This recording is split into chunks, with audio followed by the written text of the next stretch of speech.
Hello good morning friends. ನಿನ್ನೆ part 1 part 2 ಎರಡು ಬಿಟ್ಟಿದ್ದೆ ನಾನು. SDA ಮತ್ತು FTA ಕಂಪ್ಯೂಟರ್ ಲಿಟ್ರಸಿ ಒಂದು ಕ್ವಶನ್ ಪೇಪರ್ ಸಾಲ್ವ್ ಮಾಡಿದ್ದು. ಈಗ ಪಾರ್ಟ್ 3 ಓಕೆ ಕ್ವಶನ್ ನಂಬರ್ 60 ಇಂದ ಸ್ಟಾರ್ಟ್ ಮಾಡೋದು. ನಿನ್ನೆ 59 ಮಟ್ಟ ನಾವು ಡಿಸ್ಕಸ್ ಮಾಡಿದ್ವಿ. Question number 60, consider the file extension name, acronym and their expansion. Okay, option A ಏನಿದೆ PNG ಪೋರ್ಟೇಬಲ್ ನೆಟ್ವರ್ಕ್ ಗ್ರಾಫಿಕ್, ಇದು ಕರೆಕ್ಟ್ ಇದೆ. BMP ಬಿಟ್ ಮ್ಯಾಪ್, ಇದು ಕರೆಕ್ಟ್ ಇದೆ. JPEG joint photographic experts group, ಇದು ಕರೆಕ್ಟ್ ಇದೆ. .gif ಗ್ರಾಫಿಕ್ಸ್ ಇನ್ಫಾರ್ಮೇಷನ್ ಫಾರ್ಮ್ಯಾಟ್, ಇದು ತಪ್ಪಿದೆ. Okay, so question ಏನು ಕೇಳ್ತದಾನೆ, which of the above pairs is are not match correctly. Okay, select the code for the correct answer from the option given below. So ನೋಡಿ, ಇಲ್ಲಿ ನೋಡಿ, ನಾನು ಇಲ್ಲಿ ಬರ್ದಿದ್ದೀನಿ. PNG ಅಂದರೆ ಪೋರ್ಟೇಬಲ್ ನೆಟ್ವರ್ಕ್ ಗ್ರಾಫಿಕ್ಸ್, ಇದು ಕರೆಕ್ಟ್ ಇದೆ. JPEG or JPG joint photographic experts group. Okay, GIF graphic interchange format ಬೇಕು, ಹೌದಾ? ಅಲ್ಲೇನಿದೆ, ಗ್ರಾಫಿಕ್ಸ್ ಇನ್ಫಾರ್ಮೇಷನ್ ಫಾರ್ಮ್ಯಾಟ್ ಇದೆ. ಸೊ ಅದಕ್ಕೆ ಆಪ್ಷನ್ ಡಿ ಇಸ್ ತಪ್ಪು.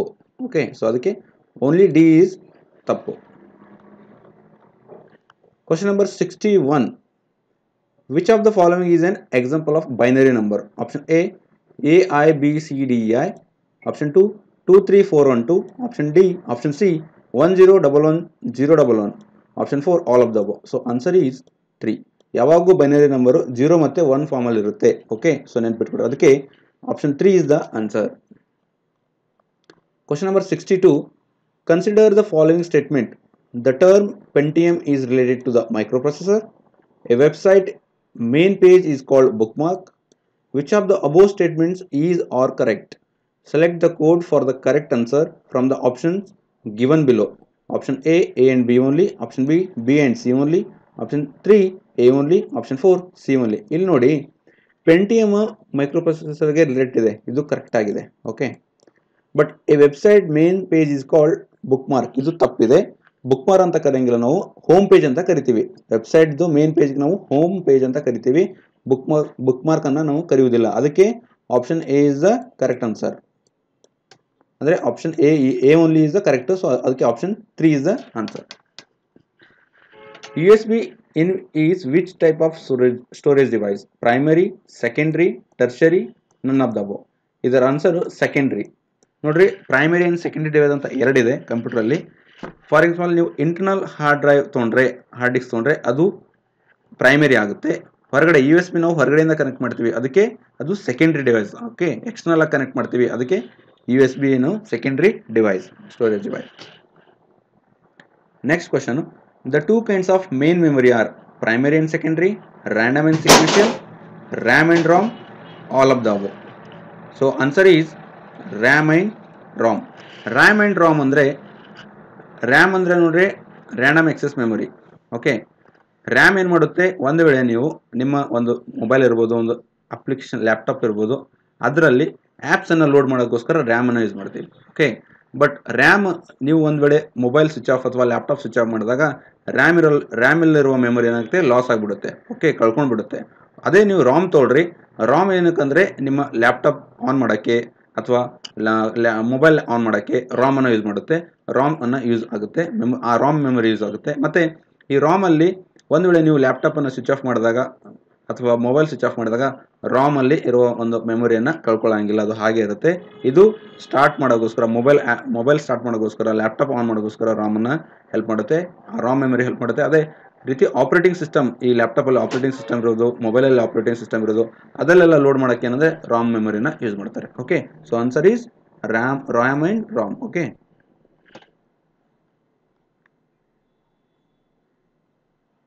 question number 65, memory management technique in which system stores and retrieves data from secondary storage for use in main memory is called. ಅಂದರೆ secondary ಸ್ಟೋರೇಜಿಂದ main ಮೆಮೊರಿಯಲ್ಲಿ use ಮಾಡೋಕ್ಕೋಸ್ಕರ ಯಾವ ಒಂದು ನಾವು ಟೆಕ್ನಿಕನ್ನು, ಮೆಮೊರಿ ಮ್ಯಾನೇಜ್ಮೆಂಟ್ ಟೆಕ್ನಿಕನ್ನು ಯೂಸ್ ಮಾಡ್ತೀವಿ ಅಂತ ಕೇಳ್ತಿದ್ರೆ, option A fragmentation, option B paging, option C mapping, option D none of the above. ಇದರ answer paging. Okay, question number 66, set of rules in a communication network that governs the transmission of data is. Option A internet, option B host computer, option C protocol, option D communication link. Okay, so ಪ್ರೋಟೋಕಾಲನ್ನು ನಾವು ಇದಕ್ಕೆ use ಮಾಡ್ತೀವಿ ಅಂದರೆ ನಾವು transmission of ಡಾಟಾಗೋಸ್ಕರ ನಾವು as a communication ಏನೇ communication ನೆಟ್ವರ್ಕಲ್ಲಿ ನಾವು ಏನು ಮಾಡ್ತೇವೆ ಅದು ಏನಿರುತ್ತೆ ಯಾವುದು ಪ್ರೋಟೋಕಾಲನ್ನು. Which of the following is not an output statement? printf, fprintf, putchar, scanf. So ಇದರ answer scanf. Output statement scanf ಇಲ್ಲ. Okay. Question number 68. Debugging is option A, typing a programmer in an editor, checking a program for errors and correcting it. Option 3, compiling a programmer. Option D, saving a program. Okay, so the answer is checking a program for errors and correcting it. ಅಂದರೆ ಒಂದು program ಅಲ್ಲಿ errors ಇದ್ರೆ ಅಥವಾ correct ಮಾಡೋಕ್ಕೋಸ್ಕರ ನಾವು debugging ಅನ್ನ ಮಾಡ್ತೀವಿ. ಅದಕ್ಕೆ option 2 is the answer. Set of rules in a ಇದಾಯ್ತಾ. Okay, next consider the following devices. Okay, modem, gateway, router. Which of the above devices are network devices? Okay, select the code for the correct answer from the option given below. ನಾನು modem ಬಗ್ಗೆ, gateway ಬಗ್ಗೆ, router ಬಗ್ಗೆ ಒಂದು ವಿಡಿಯೋದಲ್ಲಿ ಹಿಂದೆ ಒಂದು ವಿಡಿಯೋದಲ್ಲಿ ನಾನು ಅದ್ರ ಬಗ್ಗೆ ಹೇಳಿದ್ದೀನಿ. ನೋಡ್ರಿ, modem ಅಂತಂದ್ರೆ ನಿಮಗೆ ಈಗ ಎನ್ಕೋಡಿಂಗ್ ಅಥವಾ ಡಿಕೋಡಿಂಗ್ಗೋಸ್ಕರ ಮಾಡಮ್ ಯೂಸ್ ಮಾಡ್ತೀವಿ. ಅನಲಾಗ್ ಇಂದ ಡಿಜಿಟಲ್ ಮತ್ತೆ ಡಿಜಿಟಲ್ ಇಂದ ಅನಲಾಗ್ಗೋಸ್ಕರ ಕನ್ವರ್ಟ್ ಮಾಡೋಕ್ಕೋಸ್ಕರ ನಾವು ಮಾಡಮನ್ನು ಯೂಸ್ ಮಾಡ್ತೀವಿ. ಓಕೆ, ಗೇಟ್ವೇ ಏನಂದ್ರೆ ಎರಡು ನೆಟ್ವರ್ಕ್ ಇದೆ. ನಿಮ್ದು ಒಂದು ಕಂಪ್ಯೂಟರ್ ನೆಟ್ವರ್ಕ್ ಇದೆ, ಇನ್ನೊಂದು ನೆಟ್ವರ್ಕ್ ಇದೆ. ಸೊ ಗೇಟ್ವೇ ಮಧ್ಯದಲ್ಲಿ ಎಂಟ್ರೆನ್ಸ್ ತರ ಯೂಸ್ ಮಾಡುತ್ತೆ. ಒಂದು ಬೇರೆ ನೆಟ್ವರ್ಕ್ಗೆ ಎಂಟ್ರೆನ್ಸ್ ತರ ಗೇಟ್ವೇ ಅನ್ನ ಕೆಲಸ ಮಾಡುತ್ತೆ. ಓಕೆ, ರೂಟರ್ ಅಂದ್ರೆ ಈಗ ನಿಮ್ಮ ಮನೆಯಲ್ಲಿ ಇಂಟರ್ನೆಟ್ ಹಾಕ್ಸ್ಕೊಂಡಾಗ ನೀವು ರೂಟರ್ ಅನ್ನ ಕುಂದಿರ್ಸ್ತೀರಿ. ಅದಕ್ಕೆ ವೈಫೈ ಕ್ರಿಯೇಟ್ ಮಾಡೋಕ್ಕೋಸ್ಕರ ರೂಟರ್ ಅಂದ್ರೆ ರೂಟ್ ಮಾಡುತ್ತೆ, ರೂಟರ್ ಅನ್ನ ರೂಟ್ ಮಾಡುತ್ತೆ. ಅವಾಗ ನಿಮ್ಮ ಲ್ಯಾಪ್ಟಾಪ್ ಅಲ್ಲಿ ಅಥವಾ ಮೊಬೈಲ್ ಅಲ್ಲಿ ನೀವು ವಿತೌಟ್ ವೈರ್ ಇಂದ ಅಂದ್ರೆ ವೈರ್ಲೆಸ್ ಆಗಿ ಮಾಡ್ಬೋದು, ನೀವು ಇಂಟರ್ನೆಟ್ ಅನ್ನ ಯೂಸ್ ಮಾಡೋದು. ಅಲ್ಲಿ ಏನ್ ಮಾಡ್ತಾರೆ, ರೂಟರ್ ಅನ್ನ ಯೂಸ್ ಮಾಡ್ತಾರೆ. ಸೊ ಇದಕ್ಕೆ option A, B, C are correct. How can one set a page border in MS Excel? From edit menu, from home, one cannot set a page border in MS Excel from tools menu. So ಇದರ answer one cannot set a page border in MS Excel. Page border MS Excel ಅಲ್ಲಿ create ಮಾಡಕ್ ಬರಂಗಿಲ್ಲ, ಅದು Microsoft word ಅಲ್ಲಿ ಮಾಡಬಹುದು. Okay. Question number 71.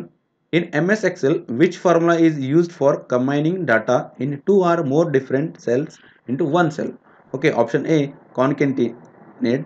Option 2, combine. Option C, type df. Option 4, include. ಇದರ answer ಕಾನ್ಕೆಂಟಿನೇಟ್. ಇದನ್ನ ಹೇಗಂತ ತೋರಿಸ್ತೀನಿ. ಇಲ್ಲಿ ನೋಡ್ರಿ, ನಾನು ಎಕ್ಸೆಲ್ ಅನ್ನು ಓಪನ್ ಮಾಡ್ತೀನಿ. ಈಗ ಇಲ್ಲಿ ನಾನು ಇಲ್ಲೊಂದು ಮೈಕ್ರೋಸಾಫ್ಟ್ ವರ್ಡ್ ಅಂತ ಇಲ್ಲಿ ಬರೆದಿದ್ದೀನಿ. ಇನ್ನೊಂದು ಕಾಲಮ್ ಸೆಲ್ಲಲ್ಲಿ ಒಂದು ಸೆಕೆಂಡ್, ಇಲ್ಲಿ ಮೈಕ್ರೋಸಾಫ್ಟ್ ಅಂತ ಬರೆದಿದ್ದೀನಿ. ಓಕೆ, ಇನ್ನೊಂದು ಕಾಲಮಲ್ಲಿ ವರ್ಡ್ ಅಂತ ಬರೆದಿದ್ದೀನಿ. ಓಕೆ, ಇವು ನನಗೆ ಎರಡು ಏನು ಮಾಡಬೇಕಾಗಿದೆ ಅಂದರೆ ಒಂದೇ ಸೆಲ್ಲಲ್ಲಿ ಬೇಕಾಗಿದೆ. ಓಕೆ, ಆವಾಗ ನಾನು ಏನು ಮಾಡ್ತೀನಿ, ಇಲ್ಲಿ ಫಾರ್ಮುಲಾಸ್ಗೆ ಹೋಗಿ ಟೆಕ್ಸ್ಟಲ್ಲಿ ಕಾನ್ಕೆಂಟಿನೇಟ್ ಅಂತ ಸೆಲೆಕ್ಟ್ ಮಾಡ್ತೀನಿ. ಆವಾಗ ನನಗೆ ಏನು ಕೇಳುತ್ತೆ, ಟೆಕ್ಸ್ಟ್ 1 ಅಂದರೆ ಯಾವ್ದು ನಿಮಗೆ ಟೆಕ್ಸ್ಟ್ 1 ಕೇಳುತ್ತೆ. ಸೊ ಅವಾಗ ನಾನು ಇದು ಮೈಕ್ರೋಸಾಫ್ಟನ್ನು ಏನು ಮಾಡ್ತೀನಿ, ಕ್ಲಿಕ್ ಮಾಡ್ತೀನಿ. ನೆಕ್ಸ್ಟ್ ಸೆಕೆಂಡ್ ಟೆಕ್ಸ್ಟ್ಗೂ ಬರ್ತೀನಿ. ಓಕೆ, ಅವಾಗ ವರ್ಡನ್ನು ಸೆಲೆಕ್ಟ್ ಮಾಡ್ತೀನಿ. ಓಕೆ, ಸೊ ಇಮಿಡಿಯೇಟ್ ಆಗಿ ನೀವು ಕೊಟ್ಟರೆ ಏನಾಗುತ್ತೆ, ಇಲ್ಲಿ ನೋಡಿ ಮೈಕ್ರೋಸಾಫ್ಟ್ ವರ್ಡ್ ಎರಡು ಏನಾಗುತ್ತೆ, ಅಟ್ಯಾಚ್ ಆಗಿಬಿಡುತ್ತೆ, ಅಂದರೆ ಅಲ್ಲಿ ಸ್ಪೇಸ್ ಇರೋಂಗಿಲ್ಲ. ಓಕೆ, ಒಂದು ವೇಳೆ ನೀವು ಇಲ್ಲಿ ಸೆಲೆಕ್ಟ್ ಮಾಡಿಲ್ಲ ಅಂತ ತಿಳ್ಕೊಳ್ಳಿ, ಟೆಕ್ಸ್ಟು ಅಲ್ಲಿ ಗ್ಯಾಪ್ ಬಿಟ್ಟಾಗ ಅಥವಾ ನೀವು ಏನೋ ಕೊಟ್ಟಾಗ ಅಲ್ಲಿ ಗ್ಯಾಪ್ ಬಿಟ್ಟಾಗ ನೀವು ಟೆಕ್ಸ್ಟು ಅಲ್ಲಿ ಈ ಒಂದು ಸೆಕೆಂಡ್ ವರ್ಡನ್ನು ನೀವು ಸೆಲೆಕ್ಟ್ ಮಾಡಿದಾಗ ಓಕೆ, ಅಲ್ಲಿ ಏನಾಗುತ್ತೆ, ಅಲ್ಲೂ ಏನಾಗುತ್ತೆ, ಗ್ಯಾಪನ್ನು ಕ್ರಿಯೇಟ್ ಆಗಲ್ಲ. ಹೌದಾ, ಇಲ್ಲಿ ನೀವು ಒಂದು ವೇಳೆ ಗ್ಯಾಪ್ ಕೊಟ್ಟಾಗ ಓಕೆ, ಇಲ್ಲಿ ನೋಡಿ, ಈಗ ಇಲ್ಲಿ ಏನು ಮಾಡಿದೆ, ನಾನು ಸ್ಪೇಸ್ ಕೊಟ್ಟೆ. ಓಕೆ, ಟೆಕ್ಸ್ಟ್ 3ಗೆ ಏನು ಮಾಡಿದೆ, ನೆಕ್ಸ್ಟ್ ವರ್ಡನ್ನು ಸೆಲೆಕ್ಟ್ ಮಾಡಿದೆ, ವರ್ಡ್ ಅಂತ ಸೆಲೆಕ್ಟ್ ಮಾಡಿದೆ. ಇವಾಗ ನೋಡಿ ಮೈಕ್ರೋಸಾಫ್ಟ್ ವರ್ಡ್ ಎರಡರ ಮಧ್ಯೆ ಏನು ಸ್ಪೇಸ್ ಬಂತು. ಇದು ಏನಕ್ಕೆ ಯೂಸ್ ಮಾಡ್ತೀವಿ ಅಂದರೆ, ನಿಮ್ಗೆ ಫಾರ್ ಎಕ್ಸಾಂಪಲ್ ನಾನು ಇಲ್ಲಿ ತೋರಿಸ್ತೀನಿ. ನೇಮ್ ಇದೆ. ಓಕೆ, ನೆಕ್ಸ್ಟ್ ಏನು ಮಾಡಿದಿರಿ, ಫಾದರ್ ನೇಮ್ ಅಂತ ಇದೆ ಅಂತ ತಿಳ್ಕೊಡ್ರಿ. ಓಕೆ, ಫಾದರ್ ನೇಮ್ ಅಂತ ಇದೆ ಅಂತ ತಿಳ್ಕೊಡ್ರಿ. ಇಲ್ಲಿ ಇವೆರಡು ನಿಮಗೆ ಫುಲ್ ಅಡ್ರೆಸ್ ಏನಂದರೆ ಒಂದೇ ಕಾಲಮಲ್ಲಿ ಬೇಕಾಗಿದೆ, ಒಂದೇ ಸೆಲ್ಲಲ್ಲಿ ಬೇಕಾಗಿದೆ. ಅವಾಗ ನೀವು ಏನು ಮಾಡ್ಬೋದು ಅಂದರೆ, ಇಲ್ಲಿ ಎಲ್ಲಿ ಬೇಕಾಗಿದೆ ಅಲ್ಲಿ ಒಂದು ಸೆಲ್ಲನ್ನು ಸೆಲೆಕ್ಟ್ ಮಾಡಿ, ನೆಕ್ಸ್ಟ್ ಏನು ಮಾಡಬೇಕು, ನೀವು ಫಾರ್ಮುಲಾಸಲ್ಲಿ ಹೋಗಿ, ನೀವು ಟೆಕ್ಸ್ಟಲ್ಲಿ ಹೋಗಿ ಕಾನ್ಕೆಂಟಿನ ಸೆಲೆಕ್ಟ್ ಮಾಡಿದ್ರೆ ನಿಮಗೆ ಟೆಕ್ಸ್ಟ್ 1 ಕೇಳುತ್ತೆ. ಟೆಕ್ಸ್ಟ್ 1 ನಾನು ನೇಮನ್ನು ಸೆಲೆಕ್ಟ್ ಮಾಡ್ತೇನೆ. ಓಕೆ, ನೆಕ್ಸ್ಟ್ ಟೆಕ್ಸ್ಟ್ 2 ನನಗೆ ಬೇಡ, ಅಂದರೆ ಪಕ್ಕದಲ್ಲೇ ಬೇಡ, ನನಗೇನು ಬೇಕು, ಗ್ಯಾಪ್ ಬೇಕು. ಅದಕ್ಕೆ ನಾನು 2 ಸ್ಪೇಸನ್ನು ಕೊಡ್ತೇನೆ. ಓಕೆ, ಸೆಕೆಂಡ್ ಟೆಕ್ಸ್ಟ್ 3 ಏನು ಮಾಡ್ತೀನಿ, ನಾನು ಫಾದರನ್ನು ಸೆಲೆಕ್ಟ್ ಮಾಡ್ತೇನೆ. ಓಕೆ, ಸೊ ಅವಾಗ ಏನಾಯಿತು, ಓಕೆ ಅಂತ ಕೊಡ್ತೀನಿ. ಏನಾಯಿತು, ನೇಮ್ ಮತ್ತು ಫಾದರ್. ಸೊ ಇದು ಮಧ್ಯದಲ್ಲಿ ಏನಾಯಿತು, ಸ್ಪೇಸನ್ನು ಕ್ರಿಯೇಟ್ ಆಯಿತು. ಸೊ ಇದಕ್ಕೆ ಇದೇನಕ್ಕಂದರೆ ಫಸ್ಟ್ ನಿಮ್ಮ ಹೆಸರು ಬರೆದಿರ್ತೀರಿ ಒಂದು ಕಾಲಮಲ್ಲಿ, ಇನ್ನೊಂದು ಹೆಸರಲ್ಲಿ ನಿಮ್ಮ ತಂದೆ ಹೆಸರು ಬರೆದಿರ್ತೀರಿ. ನಿಮಗೆ ಅದು ಫುಲ್ ಅಡ್ರೆಸ್ ಆಗಿ ವಿತ್ ನಿಮ್ಮ ಫಾದರ್ ಹೆಸರು ಬೇಕಾಗಿದ್ರೆ ಒಂದೇ ಸೆಲ್ಲಲ್ಲಿ ಬೇಕಾದರೆ ಈ ಆಪ್ಷನ್ನ ನಾವು ಯೂಸ್ ಮಾಡ್ತೀವಿ. ಓಕೆ, ಸೊ ಅದಕ್ಕೆ ಆನ್ಸರ್ ಯಾವುದು? Concatenate. Question number 72. Which of the following devices can store maximum amount of data? Option A floppy disk, option B hard disk, option C compact disk, option 4 magnetic optic disk. So ಇದರ answer hard disc.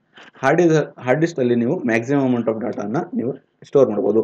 Floppy disc ಅಂದರೆ ಇವು ಮೊದಲು ಬರ್ತಿದ್ವು, ಅಲ್ಲಿ MB ಅಲ್ಲಿ ನೀವು ಏನಾದರೂ ಈ ಫ್ಲಾಫಿ ಡಿಸ್ಕಲ್ಲಿ ಏನು ಮಾಡ್ಬೋದು, ಅವಾಗ ಹಳೆ ಕಾಲದಲ್ಲಿ ಅಂದರೆ ಒಂದು 10 ವರ್ಷ ಹಿಂದ್ಗಡೆ ಏನಂದರೆ ಅವಾಗ ಏನಂದರೆ ಈ ಫ್ಲಾಫಿ ಡಿಸ್ಕಲ್ಲಿ ಅತಿ ಕಡಿಮೆ ಆದ ಒಂದು ಮೆಮೊರಿಯನ್ನು ನಾವು ಸೇವ್ ಮಾಡಬೇಕಾಗ್ತಿತ್ತು.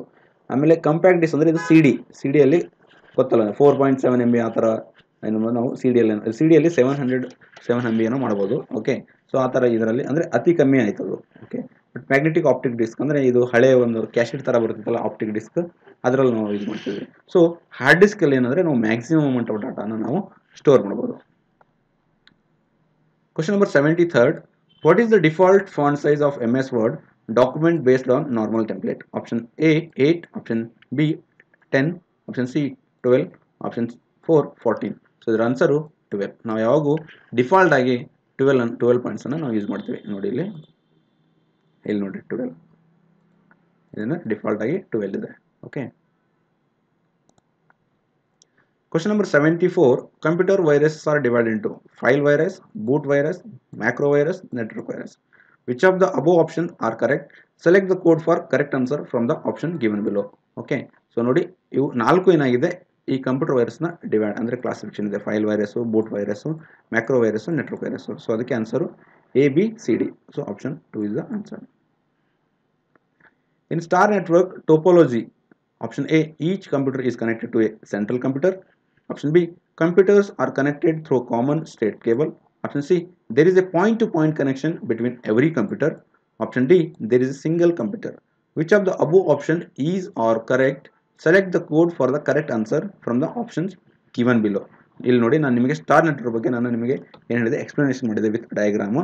ಅದರಲ್ಲಿ ನಿಮಗೆ ಸೆಂಟ್ರಲ್ಲಿ ಹಬ್ ಇರುತ್ತೆ, ಅದರಿಂದ ಈಚ್ ಕಂಪ್ಯೂಟರ್ಗೆ ನಾವು ಕನೆಕ್ಟ್ ಮಾಡಿರ್ತೀವಿ. ಅದಕ್ಕೆ ಆನ್ಸರ್ ಏನಾಗುತ್ತೆ? Option A each computer is connected to a central computer. So option 2 is the answer. MS Windows and MS DOS systems were developed using which generation of computer? First generation, second generation, third generation, fourth generation. Fourth ಜನರೇಷನಲ್ಲಿ ನಾವು ಏನಂದರೆ MS Windows ಮತ್ತು MS DOS ಅನ್ನು develop ಮಾಡಿದರು. Okay, so fourth generation.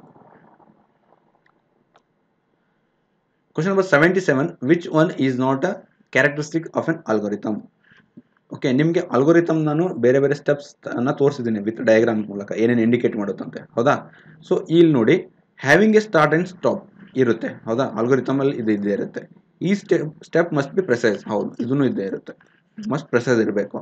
ಈ step must be unambiguous. ಇದನ್ನು correct. Okay, algorithm may or may not terminate in a finite time. ಇಲ್ಲ, ಇದು ತಪ್ಪು. ಮೇ ಆರ್ ಮೇ ನಾಟ್ ಇಲ್ಲ, ಮೇ ಟರ್ಮಿನೇಟ್. ಓಕೆ, ಸೊ ಅದಕ್ಕೆ answer which one of is a not a characteristic ಅಂತ ಕೇಳ್ತಿದ್ದಾರೆ ಅಲ್ಗೋರಿಥಮ್ದು. So option 4 is the correct answer.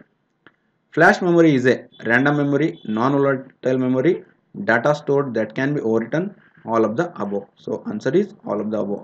So flash memory ಏನಂದರೆ ಅದು ರ್ಯಾಂಡಮ್ ಮೆಮೊರಿ ಇದೆ. ಓಕೆ, ಅಂದರೆ ನಾವು ಎಕ್ಸೆಸ್ ಅನ್ನು ಮಾಡ್ಬೋದು ನಾವು ಇದು.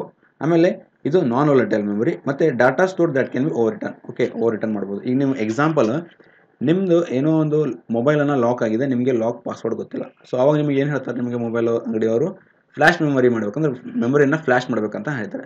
ಸೊ ಮೆಮೊರಿನ ಫ್ಲಾಶ್ ಮಾಡಿದಾಗ ನಿಮ್ಮ ಡಾಕ್ಯುಮೆಂಟ್ಸ್ ಏನಿರುತ್ತೋ ಅದರಲ್ಲಿ ಏನೇನು ಫೈಲ್ ಇರ್ತವೆ, ನಿಮ್ಮ ಕಾಂಟ್ಯಾಕ್ಟ್ಸ್ ಇರ್ತವೆ, ಅದೆಲ್ಲ ಏನಾಗುತ್ತೆ ಹೋಗುತ್ತೆ. ನೆಕ್ಸ್ಟ್ ನೀವು ಅದ್ರ ಮೇಲೆ ಓವರ್ ರಿಟರ್ನ್ ಆಗಿದ್ರೆ ಮತ್ತೆ ಬೇರೆ ಡಾಟಾ ಸ್ಟೋರನ್ನು ಮಾಡ್ಬೋದು ನೀವು. ಅದಕ್ಕೆ ಫ್ಲಾಶ್ ಮೆಮೊರಿ ಅಂತ ಕರೀತಾರೆ. So answer is all of the above. Question number 79. In a hard disk, each track is divided into a number of segments. Each segment is called a cylinder, sector, section, none of the above. So the answer is sector. Yeah, ನೋಡ್ರಿ, ಈ hard disk ಅಲ್ಲಿ each track ಏನು ಮಾಡ್ತಾರೆ, number of segments ಅನ್ನು divide ಮಾಡ್ತಾರೆ. ಆ number of segments ಏನು divide ಮಾಡಿದಾಗ ಆ ಈಚ್ ಸೆಗ್ಮೆಂಟ್ ಅನ್ನು ನಾವು ಸೆಕ್ಟರ್ ಅಂತ ಕರಿತೀವಿ. ಓಕೆ, ಕ್ವಶನ್ ನಂಬರ್ 80 ಇದು last question. Which one of the following is incorrect? Okay, cache memory is placed between RAM and CPU, accessible to the user, stores data and instructions currently to be executed, high speed memory. So ಯಾವುದು incorrect ಅಂತ ಕೇಳ್ತಿದ್ದಾರೆ. So accessible to the user. ನೋಡ್ರಿ place between RAM and C P. Yes, ಈ cache ಮೆಮೊರಿಯನ್ನು RAM and C P ಮಧ್ಯೆ ಇರುತ್ತೆ. ಮತ್ತು ಇದು ಸ್ಟೋರ್ಸ್ ಡಾಟಾ ಮತ್ತು ಇನ್ಸ್ಟ್ರಕ್ಷನ್ ಕೊಡುತ್ತೆ currently to be executed. High speed memory. Okay, high speed memory ಇರುತ್ತೆ. ಎಕ್ಸಾಂಪಲ್ ಕೊಡ್ತೀನಿ ನಿಮಗೆ. ಫಾರ್ ಎಕ್ಸಾಂಪಲ್ ನೀವು ಮೊಬೈಲ್ ತೊಗೊಳ್ರಿ. ಮೊಬೈಲಲ್ಲಿ ನೀವೊಂದು ಆ್ಯಪ್ ಯಾವುದೋ ಒಂದು ಆನ್ ಮಾಡಿದ್ರಿ, ಅಂದ್ರೆ ಲೈಕ್ ಓಪನ್ ಮಾಡಿದ್ರಿ. ನೆಕ್ಸ್ಟ್ ಏನು ಮಾಡ್ತೀರಿ ನೀವು, ಅದು ಆ್ಯಪ್ ಬ್ಯಾಕ್ಗ್ರೌಂಡಲ್ಲಿ ಏನಾಗುತ್ತೆ ನಡೀತಾ ಇರುತ್ತೆ. ಸೊ ನಿಮಗೆ ಇಮಿಡಿಯೇಟಾಗಿ ಒಂದು ಆ್ಯಪನ್ನು ಬೇಕಾದರೆ ನೀವು ಈ ಮೊಬೈಲಲ್ಲಿ ಏನು ಮಾಡ್ತೀರಿ, ಇಮಿಡಿಯೇಟಾಗಿ ಒಂದು ಸೆಂಟರ್ ಬಟನ್ನ ಪ್ರೆಸ್ ಮಾಡಿ ಹಿಡ್ಕೊಂಡಾಗ ನಿಮಗೆ ಆ್ಯಪನ್ನು ಹಿಂದ್ಗಡೆ ರನ್ನಿಂಗ್ ಆಗ್ತಾ ಇರೋದು ಕಾಣಿಸುತ್ತೆ. ಅದನ್ನು ಕ್ಲಿಕ್ ಮಾಡಿದಾಗ ಮತ್ತೆ ಓಪನ್ ಆಗುತ್ತೆ. ಸೊ ಇದು ಕ್ಯಾಶ್ ಮೆಮೊರಿ ಯೂಸ್ ಮಾಡ್ಕೊಂಡು ಅದು ಇಮಿಡಿಯೇಟಾಗಿ ನಿಮಗೆ ಇನ್ಸ್ಟ್ರಕ್ಷನ್ ಅಥವಾ ಕರೆಂಟ್ಲಿ ನಿಮಗೆ ಎಕ್ಸಿಕ್ಯೂಟ್ ಮಾಡೋಕ್ಕೆ ಹೆಲ್ಪ್ ಆಗುತ್ತೆ. ಸೊ ಅದು ಹೈ ಸ್ಪೀಡ್ ಮೆಮೊರಿ. ಓಕೆ, ಇವು 80 ಕ್ವಶನ್ಸು ಈ ಕಂಪ್ಯೂಟರ್ ಲಿಟ್ರಸಿ FDA ಮತ್ತು SDA ಮನೆ ಎಕ್ಸಾಮ್ ನಡೆದಿದ್ದು ನಾನು 80 ಕ್ವಶನ್ಸ್ ಕಂಪ್ಲೀಟ್ ಆಗಿ ಡಿಸ್ಕಸ್ ಮಾಡಿದ್ದೀನಿ. ಇದರಲ್ಲಿ ನಿಮಗೆ ಯಾವುದೇ ಒಂದು ಡೌಟ್ ಇದ್ದರೆ, ಯಾವುದೋ ಒಂದು ಬಗ್ಗೆ ನಾನು ಹೇಳಿದ್ದು ಅಥವಾ ತಪ್ಪಿದ್ದರೆ, ಅಥವಾ ನಿಮಗೆ ಏನಾದರೂ ಅದ್ರ ಬಗ್ಗೆ ಕರೆಕ್ಟಾಗಿ ಗೊತ್ತಿದ್ದರೆ ನೀವು ಕಮೆಂಟ್ ಬಾಕ್ಸಲ್ಲಿ ಕಮೆಂಟ್ ಮಾಡಿರಿ. Okay, thank you so much.